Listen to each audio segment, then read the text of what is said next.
మీలో ఎంతమందికి మజ్జిగ చారు ఇష్టమో చెప్పండి. ఎండలైతే మండిపోతున్నాయి కదా! మనం ఫుడ్‌లో డైలీ పెరుగు గాని, మజ్జిగ గాని కంపల్సరీగా తీసుకుంటుంటాము.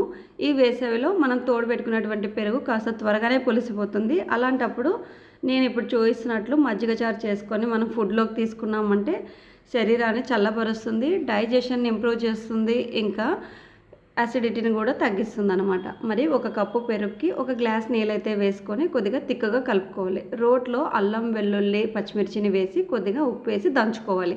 ఆ తర్వాత బాండి పెట్టుకొని 1 టేబుల్ స్పూన్ నూనె వేసుకొని పోపు వేసుకోవడమే. దంచుకున్నటువంటి పచ్చిమిర్చి ముద్దను కూడా ఇందులో వేసి వేయించుకోవాలి. చిటికెడు పసుపు కూడా వేసి 1 సెకండ్ అలా ఉంచి మనం కలుపుకున్నటువంటి మజ్జిగను కూడా ఇందులో వేసి దించేసుకోవడమే. ఈ మజ్జిగ చారు వేడన్నంలో కంటే కూడా చద్దన్నంలోకి చాలా మంచిది. అలా తినడం వల్ల ఆరోగ్యానికి కూడా చాలా మంచిదనమాట.